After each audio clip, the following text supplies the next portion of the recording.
നമസ്കാരം. മെട്രോമാറ്റിനി ന്യൂസിലേക്ക് സ്വാഗതം. എന്നും ജനപ്രിയ നായകൻ ആരെന്ന് ചോദിച്ചാൽ മലയാള സിനിമാ പ്രേമികൾക്ക് ഒറ്റ ഉത്തരമേ ഉണ്ടാകൂ: ദിലീപ്.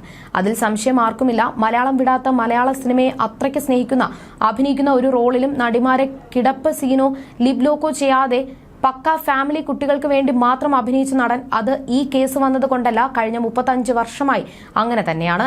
കേസ് ആരംഭിച്ച് 7 വർഷം പിന്നിടുന്നു. ഇതിനിടെ ദിലീപ് ഈ കേസിന്റെ പേരിൽ ജയിൽ ശിക്ഷ അനുഭവിക്കുകയുണ്ടായി. ഇന്നും തീർപ്പ് കൽപ്പിക്കപ്പെടാതെ അനന്തമായി നീളുകയാണ് പ്രശസ്തമായ നടി ആക്രമിച്ച കേസ്. അതിനുശേഷവും ദിലീപ് മലയാള സിനിമയിൽ സജീവമായെങ്കിലും മുൻകാലങ്ങളിൽ എന്ന പോലെ ഹിറ്റുകൾ പിറന്നില്ല.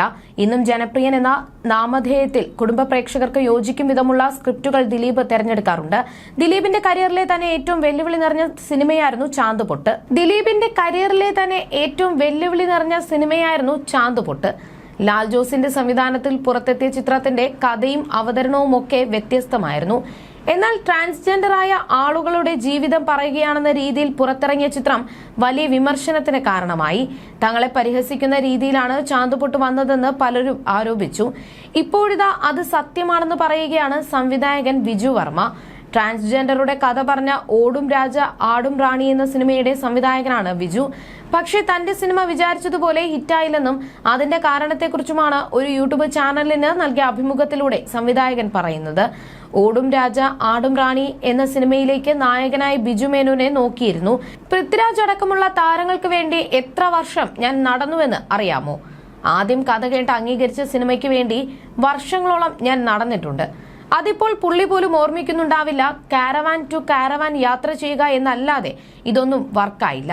അതുകൊണ്ട് വെല്ലുവിളിയായി ഏറ്റെടുത്താണ് ടിനി ടോമിനെ നായകനാക്കുന്നത്. ഇന്ന് കാലം മാറി, സിനിമയാണ് വലുത്.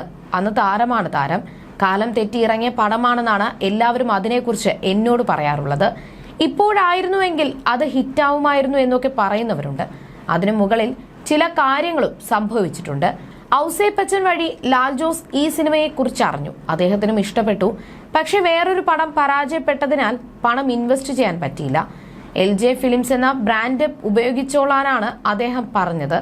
പക്ഷെ നിർമ്മാതാവിന് അത് യോഗ്യമായിരുന്നില്ല. പ്രൊഡക്ഷൻ കൺട്രോളർ ആയിരുന്ന ഷാജി പട്ടിക്കര ആദ്യമായി ഡിസ്ട്രിബ്യൂഷൻ ചെയ്യുന്നു എന്ന് പറഞ്ഞ് പുള്ളി അത് ഏറ്റെടുത്തു.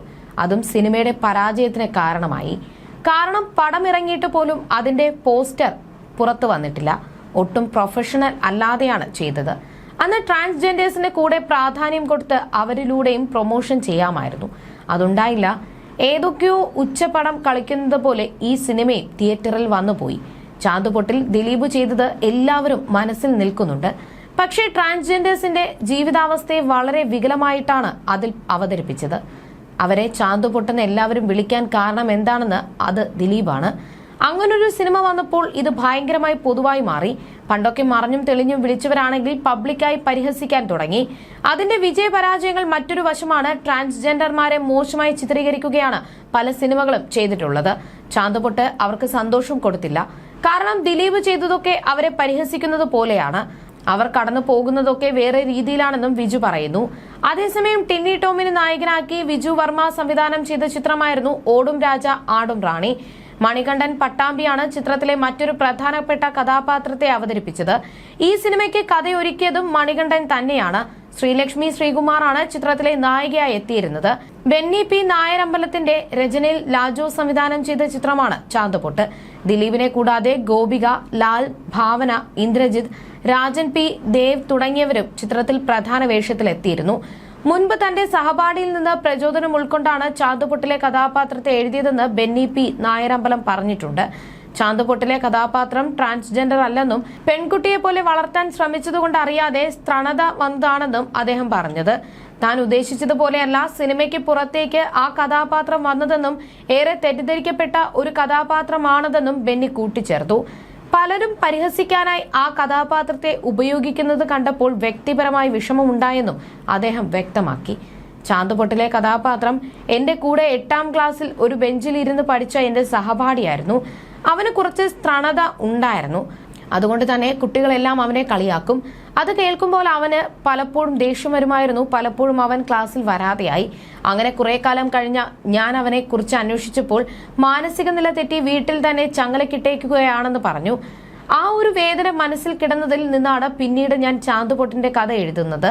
നാടകരൂപത്തിലാണ് ഞാൻ ആ കഥ ആദ്യം എഴുതിയത്. അറബിക്കടലും അത്ഭുത വിളക്കും എന്ന പേരിൽ ഞാൻ അതിനെ ആദ്യം നാടകമാക്കി. ഞാനും രാജേട്ടനും അതിൽ അഭിനയിച്ചു. സത്യം പറഞ്ഞാൽ അതൊരു ട്രാൻസ്ജെൻഡർ കഥാപാത്രമല്ല. വളർത്തുദോഷം കൊണ്ട് അല്ലെങ്കിൽ ഒരു പെൺകുട്ടിയെ പോലെ വളർത്താൻ ശ്രമിച്ചതുകൊണ്ട് അറിയാതെ സ്ത്രണത അയാളിൽ കടന്നുകൂടുകയും അയാൾ പുരുഷനാണെന്ന് തെളിയിക്കുകയും ചെയ്യുന്ന ഒരു കഥാപാത്രമാണ്. അയാൾക്ക് ഒരു കുട്ടിയെല്ലാം ജനിക്കുന്നുണ്ട്. ഏറെ തെറ്റിദ്ധരിക്കപ്പെട്ട ഒരു കഥാപാത്രമാണത്.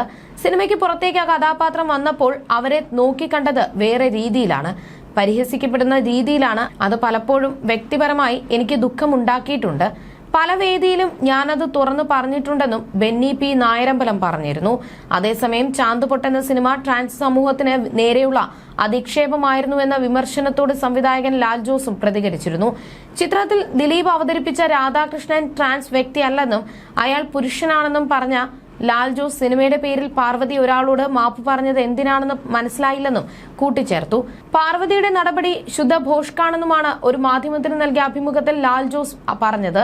വ്യക്തിജീവിതത്തെ ഒരു തരത്തിലും സിനിമ സ്വാധീനിക്കുന്നില്ലെന്ന് അവകാശപ്പെട്ടവർക്കായി സ്വന്തം ജീവിതത്തിൽ നിന്ന് ഉദാഹരണങ്ങൾ നിരത്തി മുഹമ്മദ് ഉനൈസ് എന്ന യുവാവ് 2017 സമൂഹ മാധ്യമത്തിലിട്ട കുറിപ്പിനോട് പ്രതികരിക്കവെയാണ് പാർവതി ഖേദപ്രകടനം നടത്തിയത്.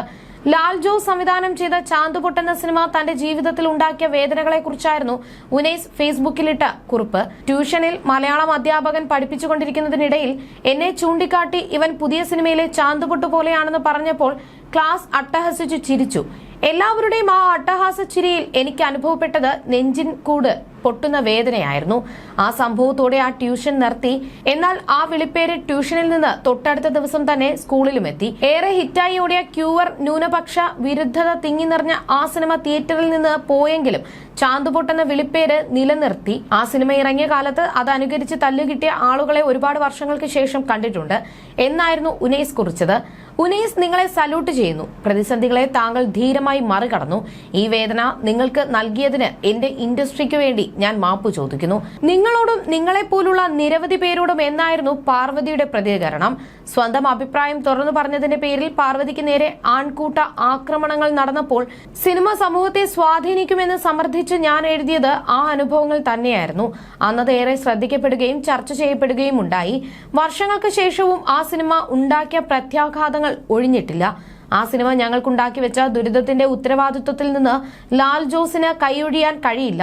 വൈകിയാണെങ്കിലും താങ്കളിൽ നിന്ന് ഏറ്റവും ചുരുങ്ങിയത് ഒരു ക്ഷമാപണം ഞങ്ങൾ അർഹിക്കുന്നു. എന്നാൽ അതുണ്ടായില്ലെന്ന് മാത്രമല്ല, ആ സിനിമയ്ക്ക് പ്രശ്നമില്ലെന്ന് താങ്കൾ ആവർത്തിച്ചുകൊണ്ടേയിരിക്കുന്നു. ആ സിനിമ വേട്ടയാടിയ മുറിവേൽപ്പിച്ച മനുഷ്യരോട് പാർവതി അന്ന് ഐക്യപ്പെട്ടു ട്വീറ്റ് ചെയ്തു. സിനിമ ഇത്രയും കാലം അവഗണിച്ച നോവിച്ച കാണികൾക്കിടയിൽ ചിരി പടർത്താൻ വേണ്ടി മാത്രം ഉപയോഗിക്കപ്പെട്ട ഞങ്ങൾ മനുഷ്യരോട് അവർ അന്ന് ഐക്യപ്പെട്ടതിനെ ഇന്ന് താങ്കൾ ഭോഷ്ക് എന്ന് വിലയിരുത്തി കണ്ടു. ഞങ്ങളോട് ക്ഷമാപണം നടത്താൻ തയ്യാറാകാതിരിക്കുകയും ഐക്യപ്പെടുന്നവരെ കുറ്റപ്പെടുത്തുകയും ചെയ്യുന്ന താങ്കളുടെ മനോഭാവത്തെക്കുറിച്ച് ഓർത്ത് കഷ്ടം തോന്നുന്നു എന്നായിരുന്നു ഉനൈസ് ഇതിനോട് പ്രതികരിച്ചിരുന്നത്.